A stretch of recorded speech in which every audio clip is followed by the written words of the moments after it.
What is going on, everybody? Welcome. Another Tuesday night chat with the Muskrat and Creole. I believe this is going to be another solo show. Roger has all kinds of stuff going on. He could not be in the show tonight.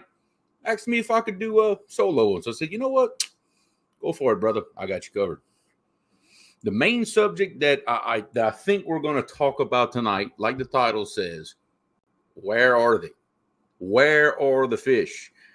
I think a lot of areas right now are getting to that spring transition. You know, water is warming up. We got bait running at some of the dams. Everything's kind of kicking in gear right now. So I think we're going to talk about where these fish might be, where to go look for them, kind of help everybody transition over to that good spring bite that everybody likes. But before we do that, we're going to say hi to some people in chat, see who's joining us tonight. The first one in the house, my buddy Mid-South Mike. What's going on? Fishing the Mid-South. Good to have you in the chat, brother. I see Miss Tanya Hollis in the house. Member of the Creole crew, Miss Tanya Hollis. I can't forget about that. Mike Sampson, Sampy in the house. Harold Bolton, Miss Becca, Mud Tramp. What's going on, Miss Becca? Good to have you in the house. My buddy Brian, Big Ranch Catfishing, is with us. Bob Cat, the champion of the Tennessee River. What's happening, Bobcat?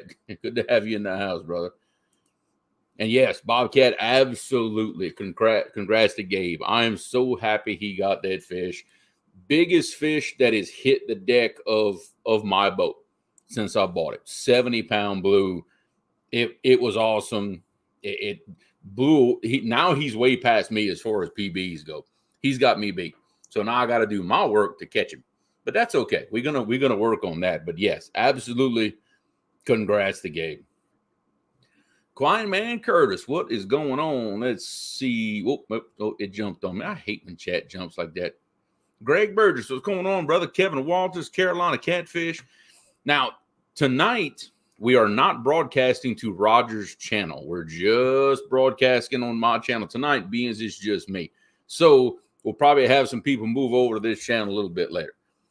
Yeah, Bobcat, you're right. Definitely a proud papa moment. I told him, I said, look, you go catch fish today. I'm just gonna kind of sit back and relax. Well, first rod that went down, he got it, and I'm happy.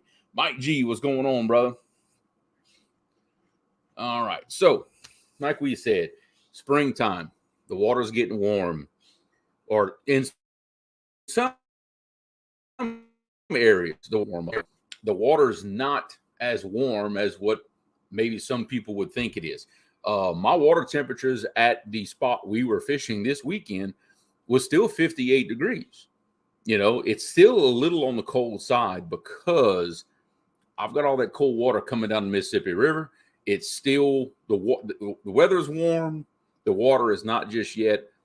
I am perfectly okay with that. I like it to stay cold a little longer because that means my spawn is going to be delayed just a little. Doesn't bother me at all. Had a couple more people come in. Donald Knight Sr., what is going on, brother? Good to have you in the house with us. And Curtis, I don't know if I said hi to you, but I'm going to say hi to you again. I don't like missing everybody. Stan 3. What's going on, Stan 3? Good to have you in the house, brother. But, yeah, so water's starting to warm up. Typically during the winter, we're a lot of us that fish, especially in the rivers, has been finding fish in these deep, low current scour holes, these wintering holes, we call them. Fish just bedded down, belly on the bottom. You know, the ones you do catch are just, you know, mud all over them, things like that. I think some of us got a Facebook user in the house. What's going on? I think some of us are starting to see that some of these fish are starting to have a little bit of mud off of them. Some of us are catching fish that don't have mud on them at all. A little more active, a little more aggressive. The fish are Facebook user because tonight, because Roger was not able to set up the show like he normally does, I could only set it up to broadcast to my channel and Roger's to Facebook's. I couldn't turn around and change it. It's basically a mistake on my part, but that's why nobody on Roger's YouTube got the notification for the show because it's broadcasting to my channel tonight. Beans is just me. Like I said, I'm still figuring out this new multi-streaming stuff, and it's it's a learning curve. It really is. It really is. But just for tonight, we're just gonna be on this channel just for tonight. We'll be back to normal next time, I promise. Yeah, so the fish are starting to move around a lot more than we're used to, which that spells good news for the bank anglers, because bank fishing especially depends on fish that are moving, fish that are active, fish that are traveling through an area, passing by your baits and catching them.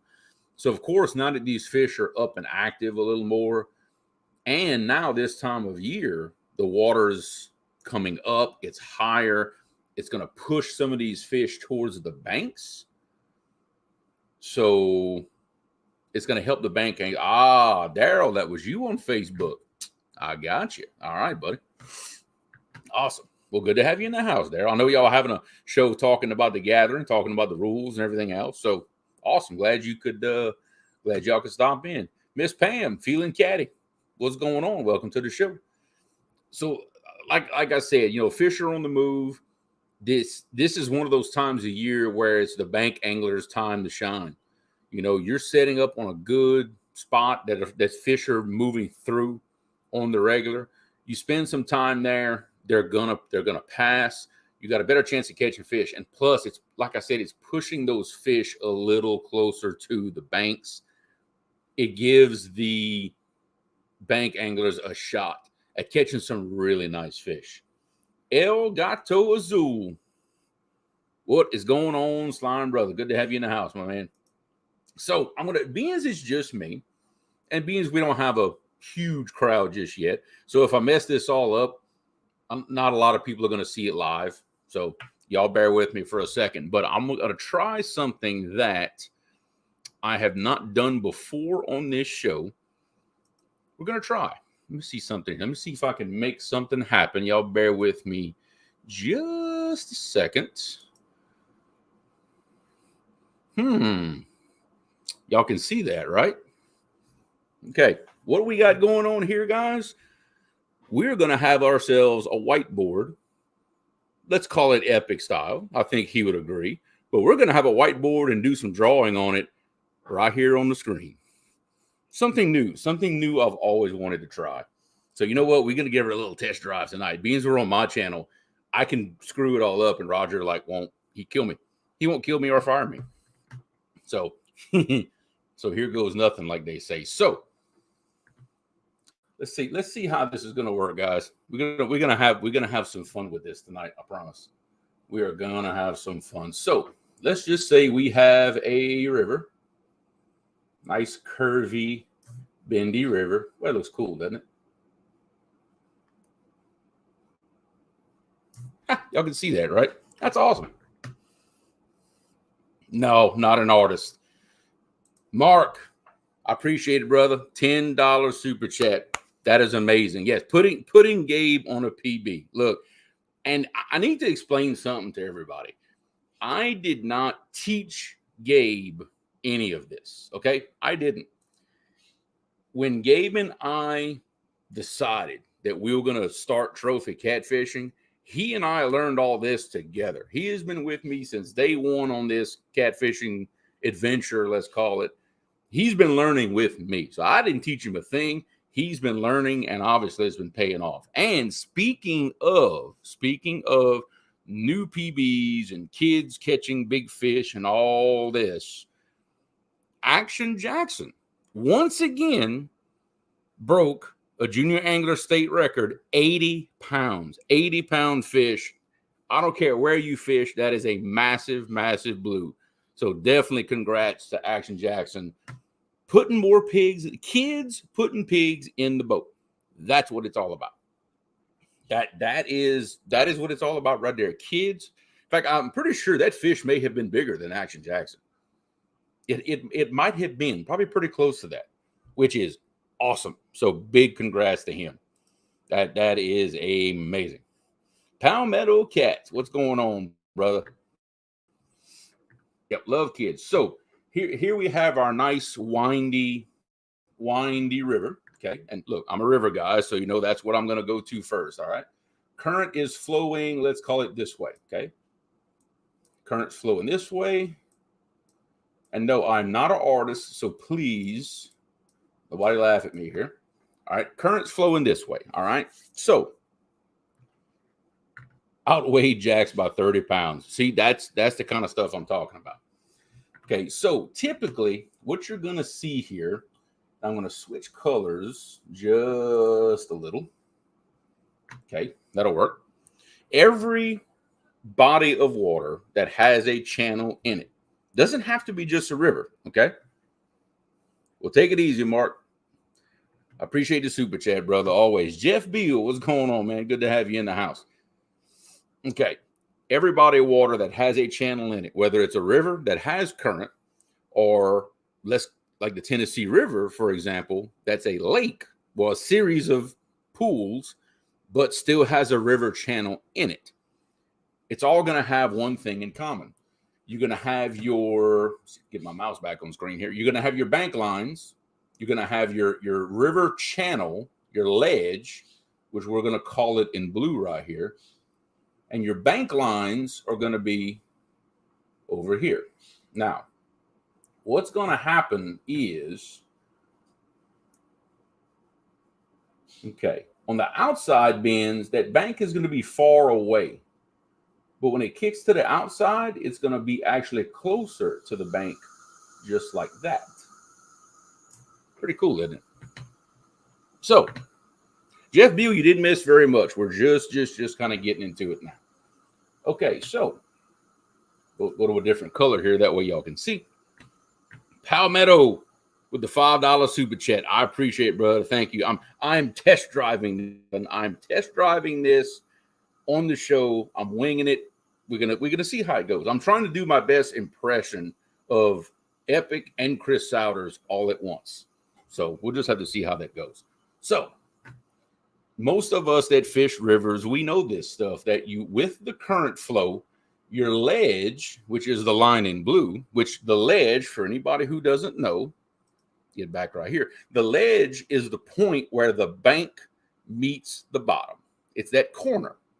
It's the corner between the bank and the floor of the river. That's the ledge that we always talk about. Okay, so anytime, for anybody who doesn't know, anytime you hear us talk about the ledge, that's what we're talking about. It's that point where the bank slope meets the river bottom. It makes a little corner right there. Okay. Yeah. Well, hey, this might spur others to try this. And what's going to happen? Others are going to try this and be better at it than me. So there you go. But you know what? That's the way things go sometimes. So now that we got that figured out, so the blue line on each side represents our ledge. That is our toe. That is our corner, which also is, it just soon be a highway for traveling fish, especially catfish. They will literally get right on that point and use that just like an interstate highway to go back and forth. Now, especially on the right side of the picture, I did my best to kind of show, because the brown line, let's call that the top bank. That's where your bank anglers are going to be, is where this brown line is, because that's the closest they can get before the bank just dives off in the water, right? You will notice anywhere where the river kicks to the outside, what we call an outside bend, which is represented right here. See how close the blue line is to the brown line? Well, look how close these bank anglers can get to where this ledge is. You know, they can really target that area good because you've got access to this point. So these fish that are just moving along down this highway like this, that highway swings awfully close to the bank right there on that outside. That's going to give these bank anglers access to be able to throw lines here and here and here to really target this ledge and try to get on some fish, because that's the goal. Okay, that is the goal, is to try to get your baits in front of the fish. And from a bank angler's perspective, you're throwing your baits in front of where fish are going to be at some point. These travel points are great spots. And another thing too, we have an outside bend here. It's the same thing. Your position is going to be on this bank right here, throwing lines just like this, trying to intercept these fish that are moving through. Getting messages, making sure nobody's fussing at me in Messenger, which is a very big possibility. Okay, yeah, we're good. We're good. Family member.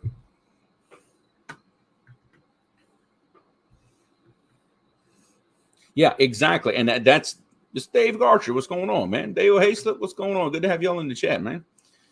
Yeah, Mike, you see, that's exactly what I'm talking about. And I have spots that are very similar to that. A few feet off the bank, it's literally a vertical drop. The harder this bend is, the more drastic that is going to be.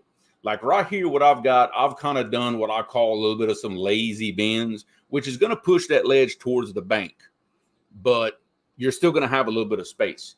You make these bends tighter and harder, it's just going to push it that much further. You could literally be feet away from deep water, just like what Mike is talking about here. And like I said, if you're a bank angler, this is really your time to shine. Okay, it really, really is, because it's just going to push those guys towards the bank already, and they're going to use that as a travel route. They're up, they're moving, they're hungry, their metabolism is picking up. It's a great, great, great time to catch these mobile fish. For guys who either can't or just they prefer not to do all the bouncing and moving around that some of us boat guys do, this is the time, because the fish are mobile. They are chasing the bait. They are finding them. And that is actually a good point. That's something I wanted to talk about too, Stan. If you can find a wing dike on those bends, it's money. Exactly. And okay, so we're gonna represent that here. Let me see if I can kind of look at this. This is so cool. I'm so glad I test drove this tonight. Y'all may be seeing more of this from time to time. You know what I mean? So what he is talking about is now normally with a wing dam, this is what you're going to see. You're going to see a wing dam a little more on an inside bend, because it's trying to direct the current towards the channel. Okay, that's how we have them here. Okay, so what that wing dam is going to do, it is going to stick out. Let's just show one right here. Okay, that wing dam is going to stick out just like this, straight out. Boom, one here. Maybe you have another one here, and maybe you have another one here.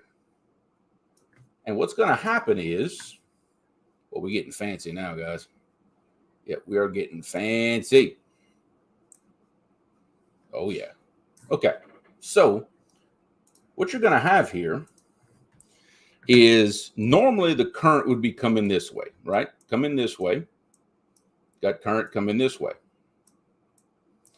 What happens? All of this current in this area has to be redirected just like this around that wing dam. So now you're squeezing all that current past these spots. It all has to come through right here. Now, what's going to happen? Zoom in a little bit. What's going to happen sometimes is you're going to get a little bit of a back foot. You're going to get this fast water right here.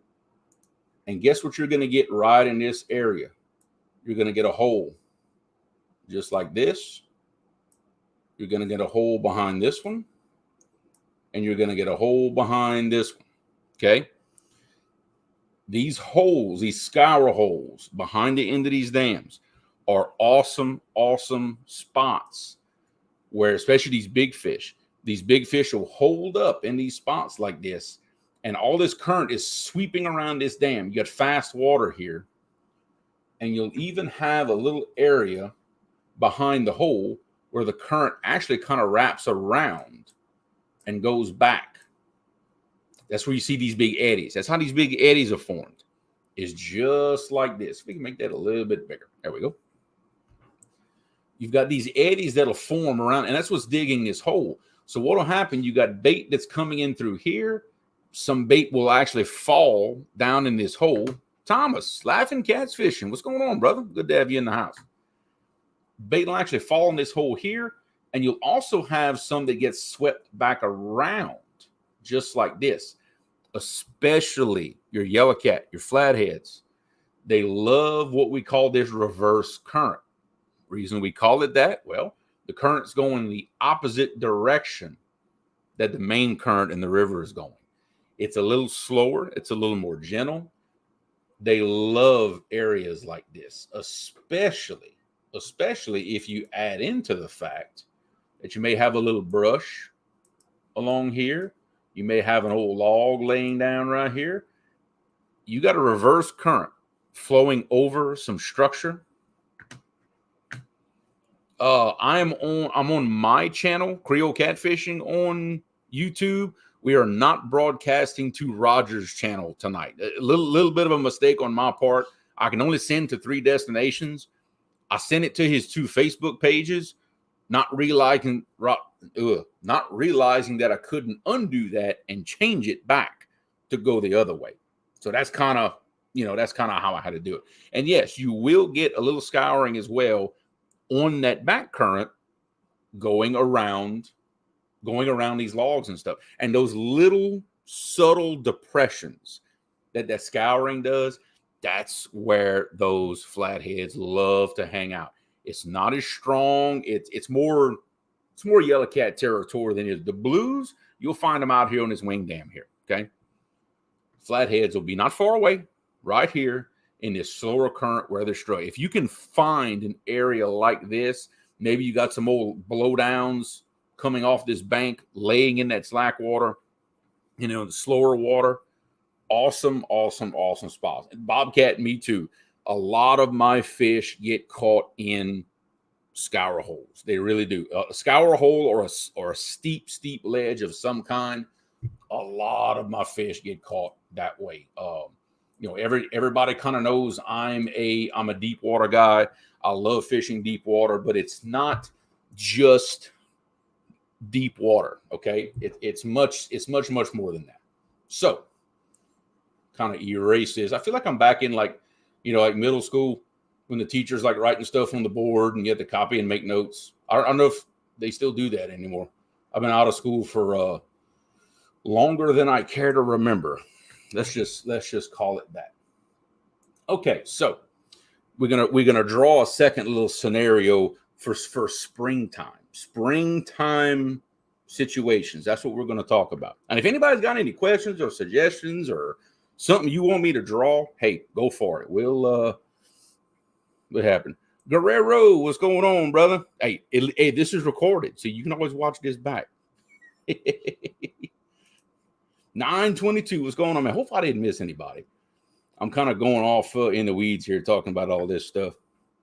Okay, so next situation that I think this is going to apply to a lot of people who have current or don't have current. This applies to both, because this goes, especially I'm talking to my Tennessee River people. Y'all see this a lot just like I do, okay? All right. We've got a straight bank. Oh, it'd help if I'd, yeah, that'd be better. You got to turn the pen on. So you have to click the pen to be able to draw something. See, I'm learning here. Okay. Straight bank down here. But up here, let's draw it kind of wide so y'all can see. We've got a creek, or as we call them here, a bayou. We've got a bayou coming in to our river. Okay, let's put the current flow going this way. Okay, just like this. Okay, now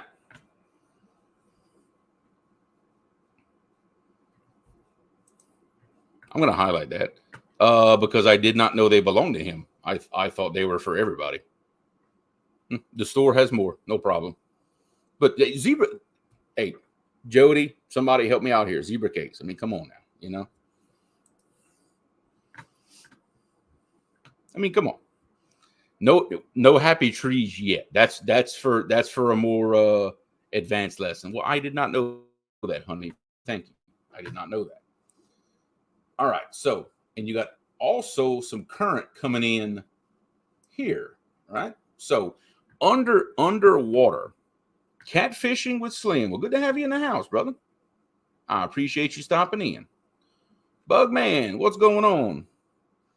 Well, y'all, okay, like I said, I'm having to explain this. On Roger's channel, you won't get a notification because we're not streaming to Roger's channel tonight. It's one of those weird things that I'm still trying to figure out. For Shizzle, no, hardly. No. We're just doing something a little fancy tonight. That's all. Just trying to do something a little different. So, and again, like before, we're going to draw our, being this is a straight river, your ledge is going to run pretty straight. I got something on my desk here. My hand keeps hitting. It's messing me up. Now, here's where things get a little bit interesting. Is on this side where our creek or bayou comes in. What you're likely to see is something like this. The ledge is going to come, and I'm going to stop right here because remember, we got current coming this way, current coming this way. So you end up seeing something like this.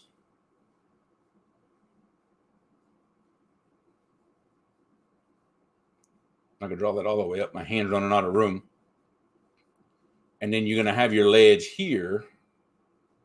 And it's going to make a little more of a curve. Just like this. That's what you're going to actually see under the water. I ate one. Thank you very much. There was one left in the box and I ate it. So I will go to the store and I will get some more tomorrow. No problem. No, I did not eat the whole box, Bobcat. Thank you very much.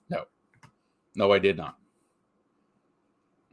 Killing me. See, she's doing a very good job of distracting me and making me forget what I'm trying to say. She's very good at that. Yeah, very, very, very good at that. So anyway, so this is kind of what you've got going on in this situation. You've got a point that sticks out, but it's not going to stick straight out. It's going to have this little. Kevin, I'm trying to plead the fifth, but that ain't the pleading the fifth don't happen around here. Not when the judge, the jury, and in my case, the executioner is all the same person. Yeah, pleading the fifth ain't happening. Well, you know, there's another kid that comes here too sometimes. That does happen. I'm just no. All right, so. Usually what will happen is right off the tip of this point, especially if the current's kind of fast, you're going to have a little scour hole just like that. And depending on how fast the current is coming from each location, kind of depends on how the hole is going to shape. But either way, you're going to have a little scour hole right here, okay? So I love springtime for spots like this, especially, yeah, I know, right? Especially after a big rain or if the river has come up and is going back down, you're going to get a lot of water coming out of these little creeks and bayous and everything else. And it's just going to flood in. And a lot of times this water coming out of, and in our case, it comes out the woods, things like that. This water is going to be cleaner than what's in the river. And what you're going to have, this is where things are going to get fancy right here. What you're going to have is this mud line that looks just like that in the river. Hey, like that, huh? Okay. Freddie, what's going on, brother? Good to have you in the house. We're doing a little show and tell tonight, Freddie, if you can't tell.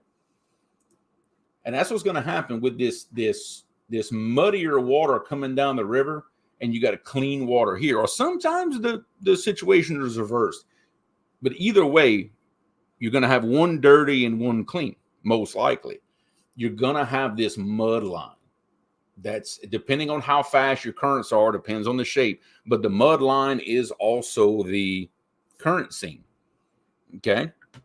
Great situation to fish in, especially during the spring. I have done very well on these mud lines like this, because what I'm doing is what I like to do personally, I like to position my boat right there. Getting fancy, I'm telling you. Okay. And I'm throwing baits. I'm trying to throw them here. I'm throwing them here. I'm throwing here.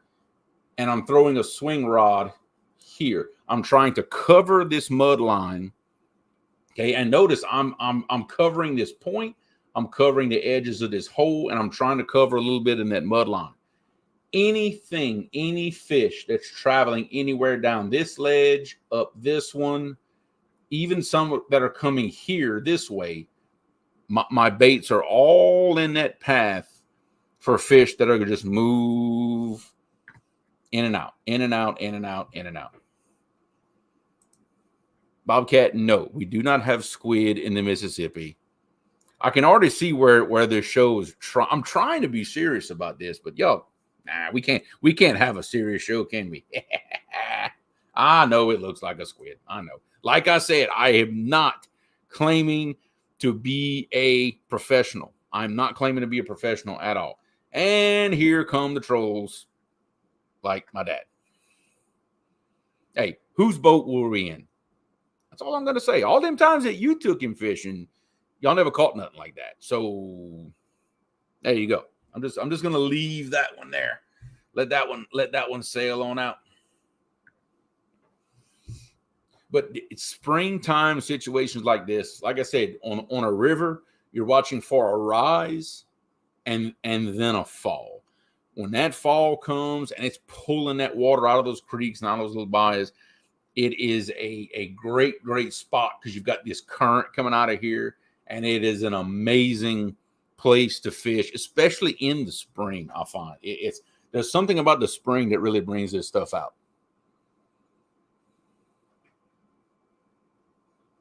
Okay, hang on.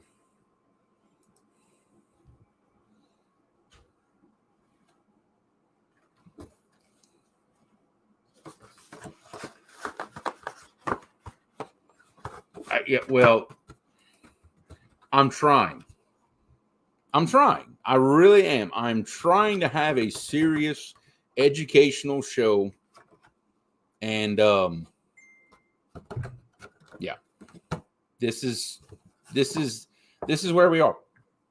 This is where we are. You done?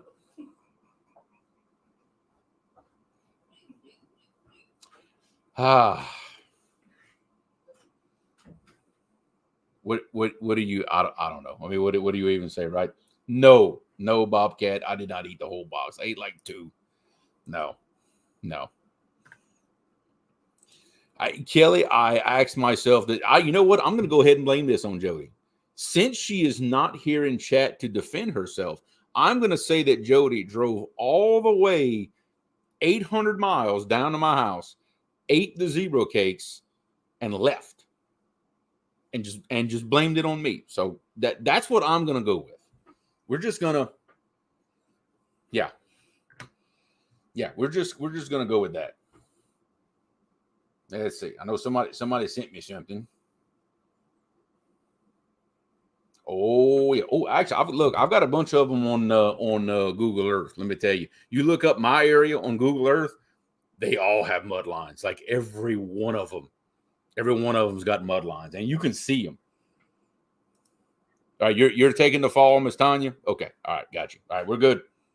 Yep, was not my fault.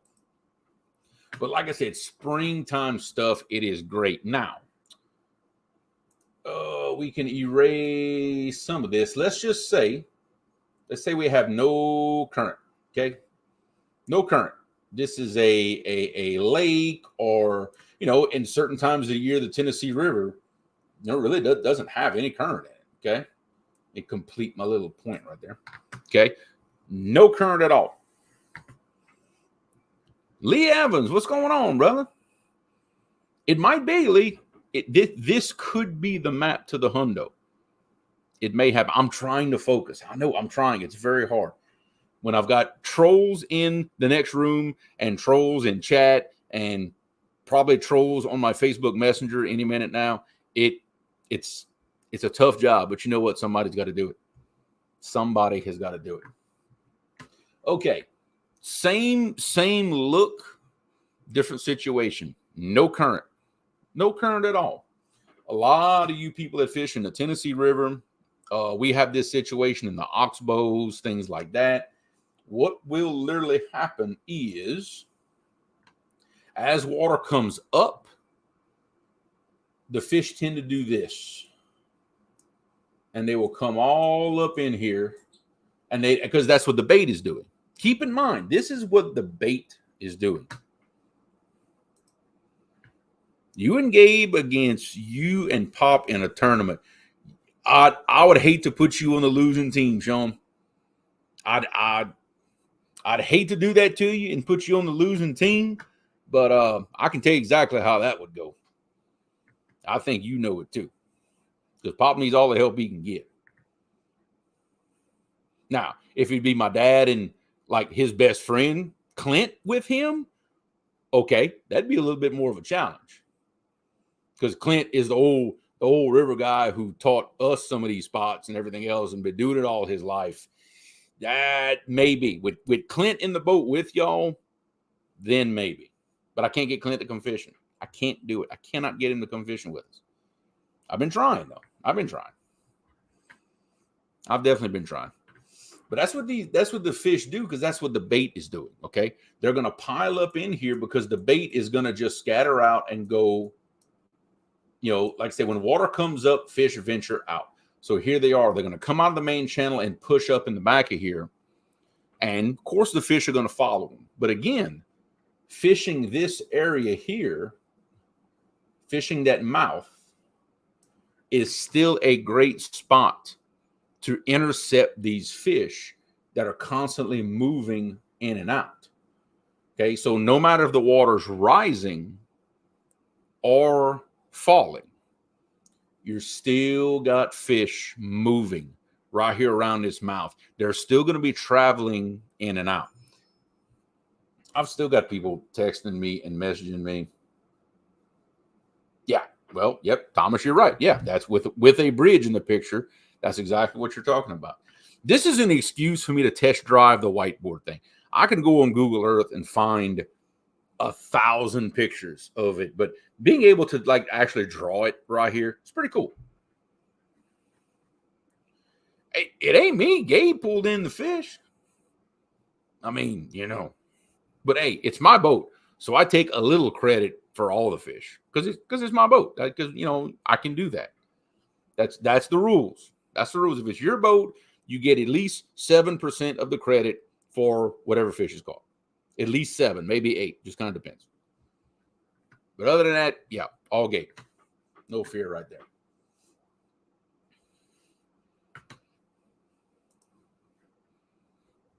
But you don't come fishing no more. You don't come fishing no more. So you got to be in the boat at least. You can't claim it if you're not in the boat fishing. Bugman, yes, no problem. We're gonna completely start over. Yeah, you see, fair enough. Yeah, exactly. Bobcat, if it's your boat, 7%. Y'all heard it here first. Okay, so let's see. What else can we? What other scenarios can we kind of? Ooh, I know one that we can dabble with a little bit. Let me kind of erase some stuff here. Those of you who are hungry for yeah. Okay, well, let me get it. In a real world, 0%. Yeah, right. Okay. I'm just going to draw a kind of a typical, got to turn the pen back on. There we go. I'm just going to kind of draw a typical riverbank here that's not, completely straight. Just kind of doing that. Okay. Ledge is going to do very, very similar things. It's going to, cut in like this and kind of follow what the bank does. Now, Here's where things get interesting. Let's see, what color can we make this here? Let's go green. We'll throw green on this. This and that. What's going on? Okay. Another scenario, and this is talking a lot to our flathead fishermen who are just chomping at the bit to go after and catch some. These bank cut-ins like this, especially in our area, they love to have structure in them. You may have an old blowdown, an old tree that's laying on the bank and just doing this number here. Big old log just laying there, okay? This part's out of the water, this part's in the water, and it may have branches coming off of it. Just like that, just laying down in there, okay? And you may have another one sitting down here, just laying on the bottom, going up in the ledge. You may have another blow down here, the branches coming off of it. Okay, stuff like this, okay, is really, really, really great. I was waiting on somebody to say Gumby. I was waiting on it. I was waiting on it. I knew somebody would say something eventually. And then you might have, big old log laying here, one laying here, one laying here. Old treetop. You've got stuff everywhere, right? And a lot of times that's where I think, at least, you find them in these big cut-ins like this. Okay, because stuff tends to come down and kind of settles in because you've got this little bit of current that's peeling off, kind of going this way, a little bit peeling off, going this way. Some of the current is going straight. And you get a little bit of that reverse current action going on that we talked about earlier. When you've got current coming around, and this is where your current seam is, right here. You've got this reverse current coming around over the top of this structure. Guys, great place for these flatheads to hold up. Same thing here. You're going to have your main current seam running this way, but you're going to have that little bit of current that's peeling off and heading back this way. That's what makes your eddy right here. So this reverse current is going to be slower, and it's going to dig some little holes behind this stuff. Now, a couple of different ways to fish it, okay?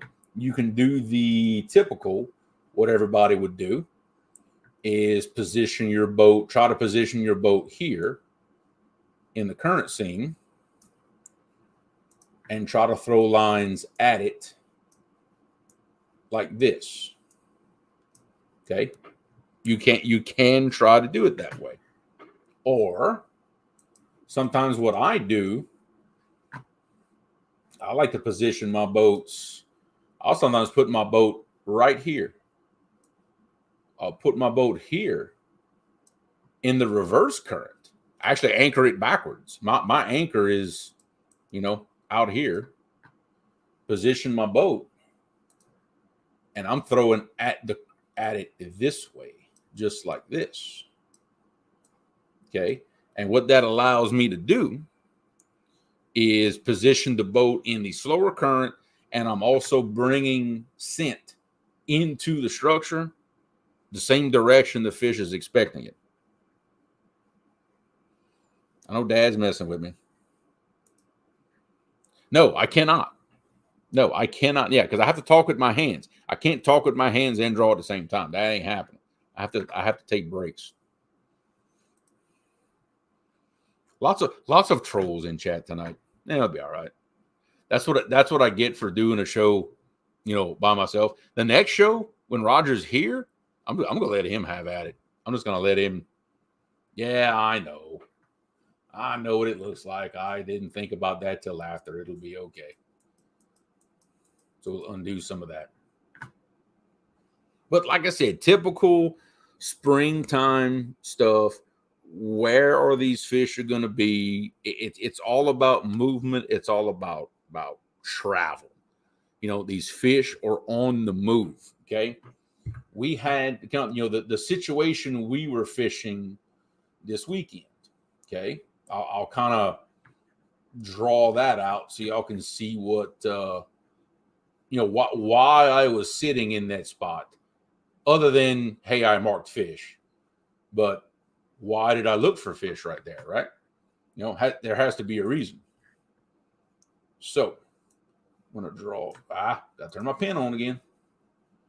Let's see, got to draw the bank, and it kind of does this number right here. This bank kind of does the same thing. It kicks out and does this. Okay. I need to draw, let's see.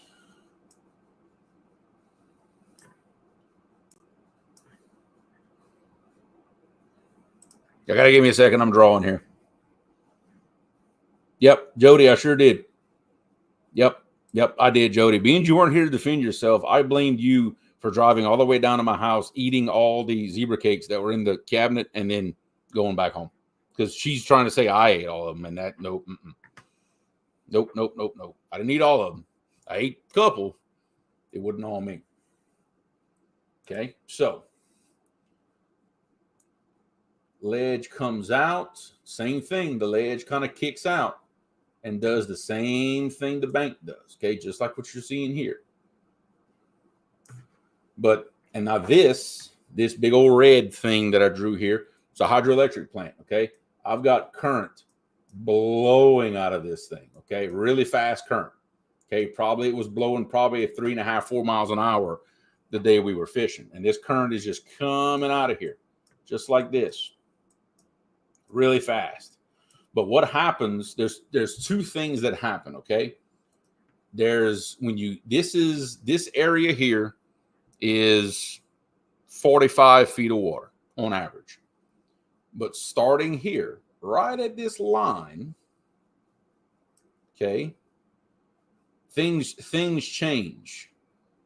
We're about 80 feet of water in this area, okay, and everything drops. So what the current does, the current starts doing this. It slows that current down because it's got a big drop in it, okay?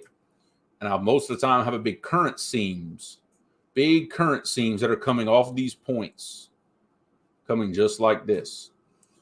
In these deep pockets, right where that ledge is, where it goes to the deep water, I've got the current seam coming out. I've got some deep pockets, especially on this side, because the bank kicks out more.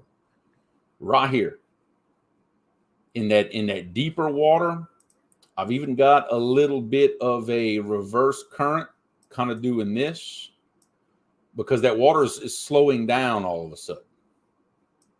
You got all kinds of reverse current here along this bank.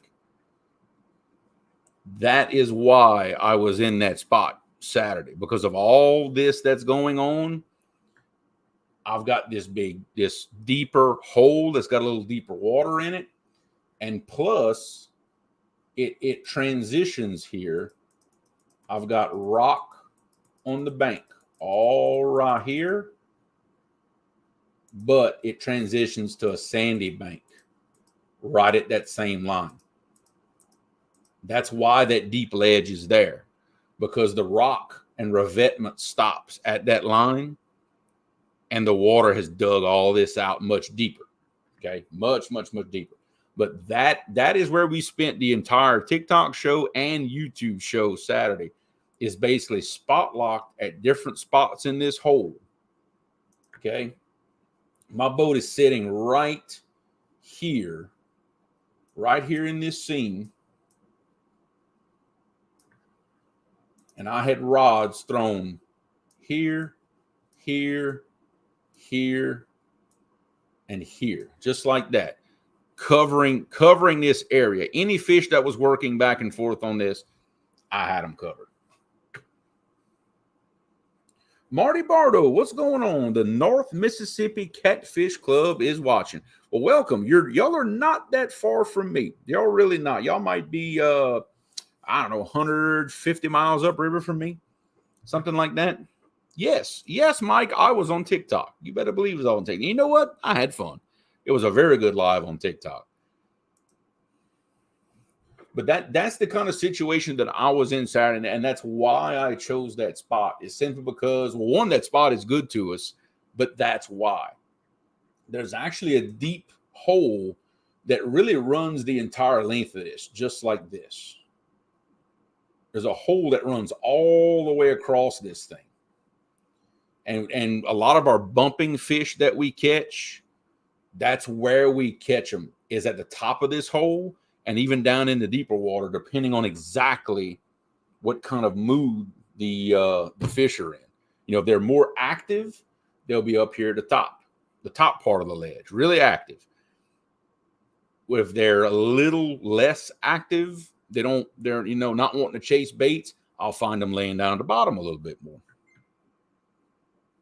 Yeah, exactly. In fact, that's exactly what I was talking about, Marty. When we're bumping and they're extremely active, those fish will be. Now I'm going to put them in. I'm trying to do different colors so y'all can keep up.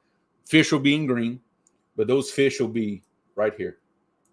Right here. That's what I call the head of the feeding table. They'll be all up, nosed up, right to the top of that ledge, just like that. Okay. If they're less active, let's say after, post front, something like that, you got to work hard for them. They'll be a little more scattered throughout here, almost at the base of the ledge. During the wintertime, cold weather months, that's also where I'll find it. But right now, being it's warming up, those fish should be right at the top, because that's where that is the priority feeding location. It's right there at that top. When baits are being blown in this current and they hit the top of this ledge, those fish want to be the first ones at the table, and that's where they got to get. It's right here. I mean, nosed right up to that ledge. In fact, we can kind of erase this a little bit. I see why Epic likes to draw everything so much. This is pretty cool. Hopefully y'all are enjoying this. Like I said, I'm just kind of test driving this and having some fun. But we're going to look at a side view of exactly what I'm talking about. Okay. Water line is, got to turn my pen on. Sorry about that. Water line's up here. Okay. Bottom goes here, kicks down, and then does this. This is an actual representation of what that fishing spot looks like. All right. Current is going that way very fast. Okay. It is blowing through here. Okay. But what happens is, as the current comes over the top right here, some of it goes straight and some of it goes down. Okay. And everything kind of falls off at this point. Okay. You got some coming over, some coming down.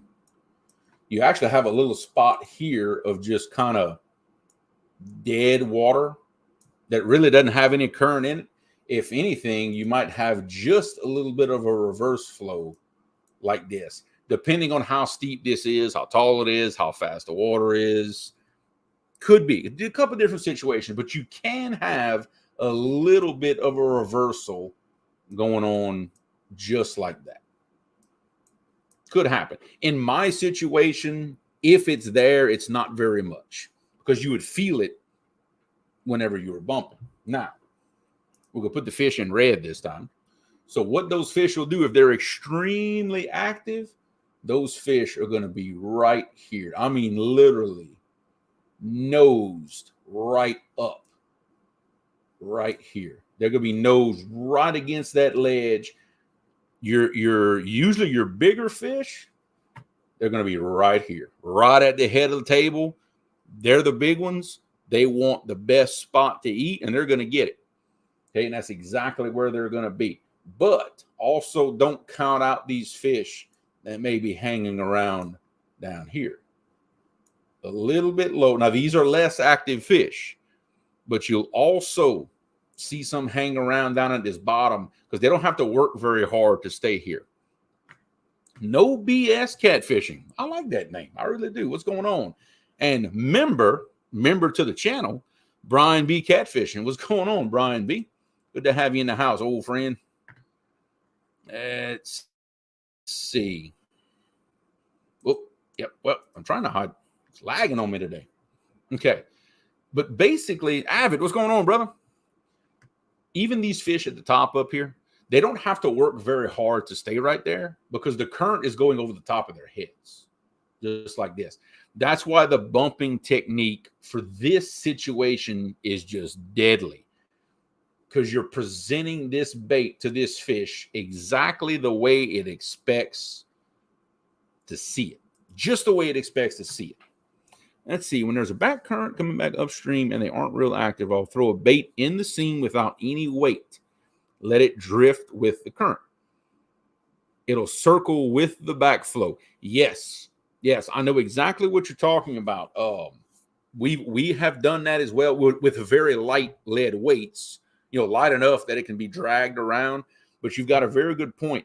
And again, just like in this scenario with bumping, you're presenting the bait to the fish exactly how they expect to see it. It's an extremely natural presentation, what you're doing right there, because that's what the bait is doing. The bait is coming around, coming in that back current, and coming right to them. You're showing them exactly what they expect to see. No decision, no nothing, reaction strike. And they are going to hit it, and they're going to hit it hard. Very similar to what the bumping technique does for us. We're showing it to them exactly how they expect to see it. It's a reaction strike. They can't help it, and they nail those baits when it's coming over the top. But you can even turn this view side flat. If this were a riverbank and a riverbank, still the same thing applies. You're going to have your current. You're going to have it coming around just like this, and you're going to have this area here of dead water, and the fish will stack up in it very similar to what you see here, whether you're laying it flat or if you're looking at a side profile view, just like what we're doing here. But that's a situation that I fish a lot below that hydro, because all this is concrete here. And when that concrete is stops, it just digs this out, and it's dug it out, almost twice as deep as the rest of the channel. And I catch a lot of fish on this tall ledge, just like this. And what they'll do, this tall ledge goes all the way across the channel from one bank to the other. They will actually work back and forth from bank to bank along that ledge. Just wherever the bait moves to, that's where they move back and forth. That's why I'll catch a couple of fish, may shut off for a little while, maybe 20, 30 minutes. Then all of a sudden, I'll hit 3 or 4 pretty quick. Then it'll shut off again, because those fish are moving back and forth along that ledge. And every time they come back into the area where my baits are, I'll catch a few. And we've proven that with a rod that got taken out of my boat by a fish. Made the mistake of laying a rod down on the deck of the boat, and the bait was still in the water. Fish hit it, took the rod out of the back. Well, what that fish did, he turned to follow that ledge that crosses over. Well, he drugged that pole across another one of my lines. The hook hooked in the reel, took the rod down. I thought I had another fish. I go to bring it up. First thing I see is the back of my reel come out the water. And lo and behold, the fish was still on it. Fish was still on it. But that proved my point of those fish working that ledge back and forth to the left and right.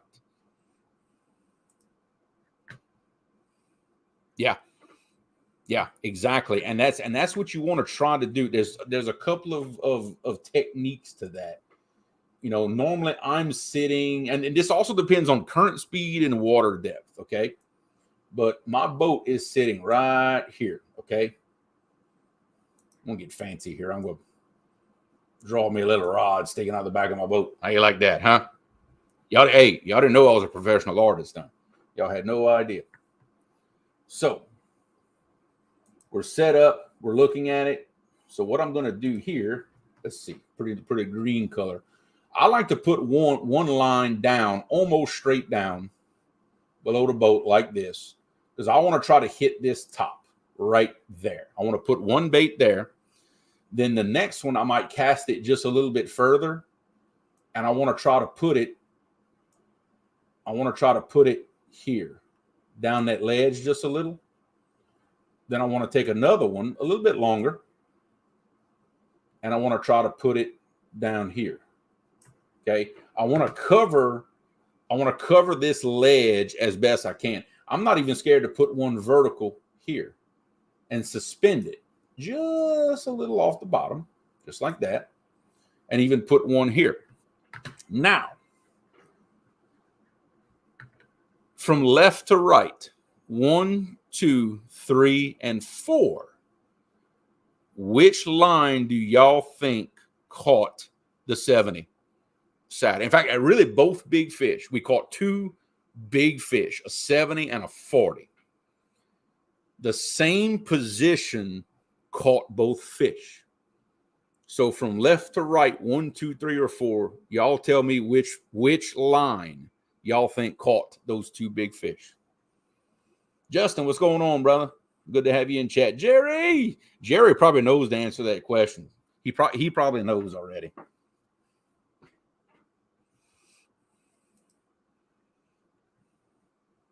I'll let a couple people, 205, what's going on, brother? I'll let a couple people guess on this and kind of see what they say. And what I'll do, I will choose another color. I got colors going everywhere, I tell you.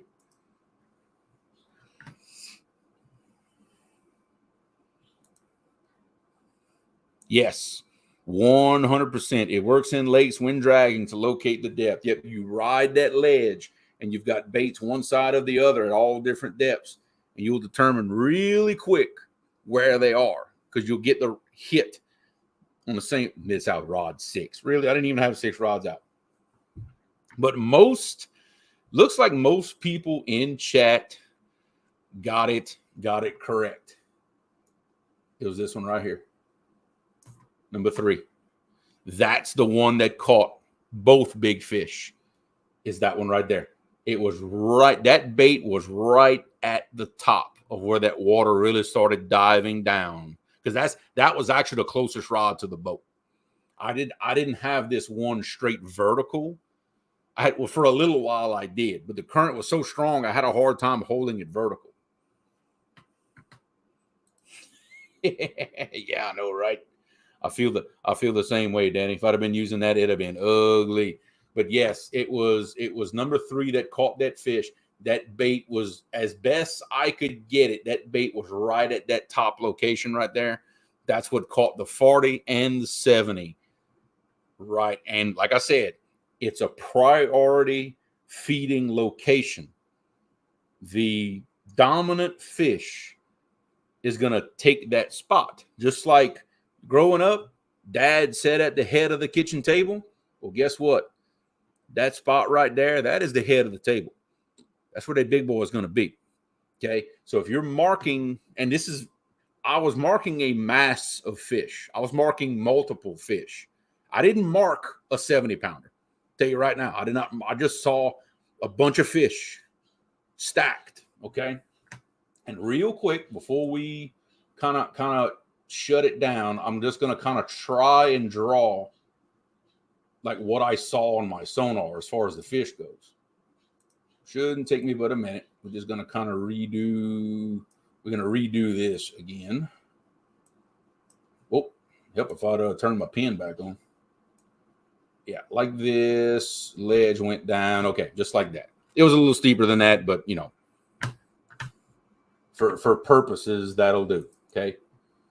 This is exactly what I saw on my sonar. I saw this, and I saw this. I saw this. I saw that, and that. And then as it went down, I noticed the arches got a little smaller. But essentially, that is what I saw. is just like that. Now, I will say this. The arches towards the front were thicker than the arches towards the back, which is exactly most times what you're going to see.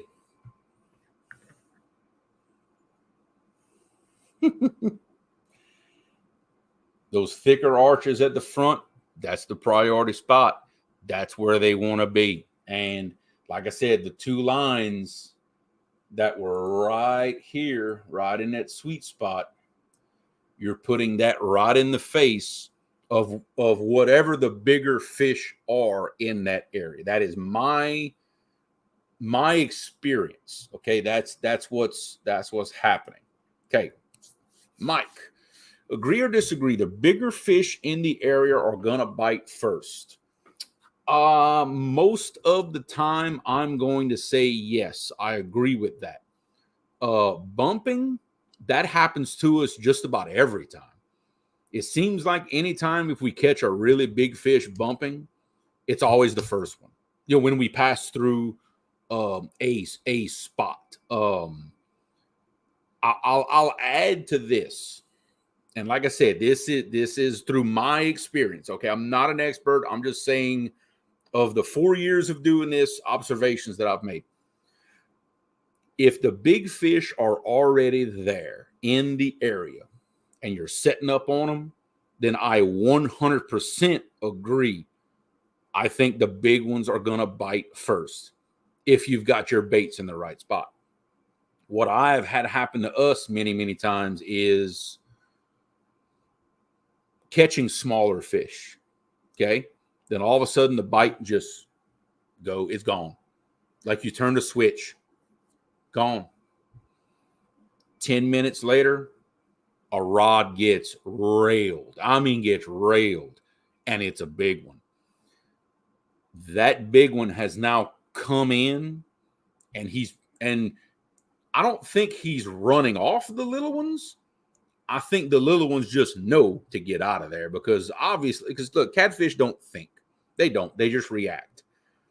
But I think catfish are instinctive enough to realize that thing is bigger than me. And its survival instinct kicks in. It's not going to hang around something that's bigger than it is because it may get eaten. I'm gone. And it shuts them down. And I think it's the same situation here. The bigger fish, I think just because of their size, unless something bigger than them comes along, what reason do they have to move? None. The smaller fish have a reason to move because there's a bigger fish. Remember, survival, instincts, bigger fish. I don't feel safe. I'm out of here. But that big fish, that fish doesn't know it's that big. That catfish does not know that. All it knows is that when it sees another fish, it knows if it's bigger or smaller than it is. Well, and unless it sees a bigger one, it's not going to move. No reason to. It doesn't feel threatened or in danger. That's why those big fish end up at the head of the table. It's a theory of mine, and I've just seen it over and over, this same scenario kind of play out. And you notice these little patterns, and it just kind of shows you that, hey, we really think that's what's going on. You know, we really do. I think I might have missed a comment or two. Let me see, back up a little bit. Caught a 93 bumping and caught it after we caught 10 fish, 20 to 60 pounds. Now, the 60, I would bet that at some point there was a gap between the bite. Now, it could be 5-10 minutes. I bet you anything there was a gap before you caught the big ones. I've seen it so many times because I myself have never caught 20 pounders, then a big one, then a 20 pounder back to back to back. I have never had that happen to me. There's always been a gap, 10 minutes, but it stops. And then you'll get a big one. Then it'll stop again. Then you'll pick up some little ones again. That is my experience. That's what's happened to us many times. Oh yeah. Oh dude, I'm with you on bumping. My favorite method to fish. It is unbelievable. Yeah. See, again, and that kind of goes to my point of that 92. He had the head of the table. He had the head chair. All the others were roaming around. He was sitting at the head of the table. Absolutely. Jerry, exactly. Hey, that is realistically that's how it is. The big boys are going to be at the front of the line because unless they feel threatened, they're not going to move. And if you're the biggest one there, you ain't moving.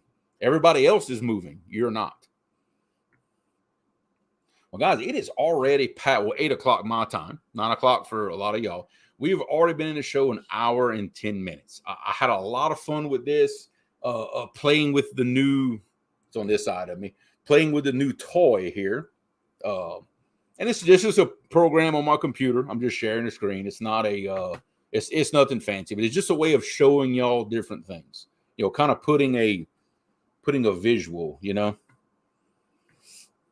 Let's see. It's putting a visual to when a spot looks a certain way, maybe where to put baits. Springtime patterns. Hey, get in the traffic. Get in the spots where you think the most fish may be moving through. Especially the guys that like to anchor up and sit on a spot for quite a while.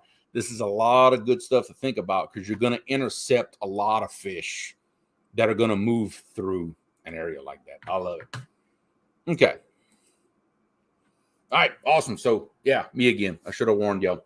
So, guys, look, we're a little over an hour. It's awesome. I appreciate everybody coming in tonight, even though it was just me, little solo show. Roger will be back next week.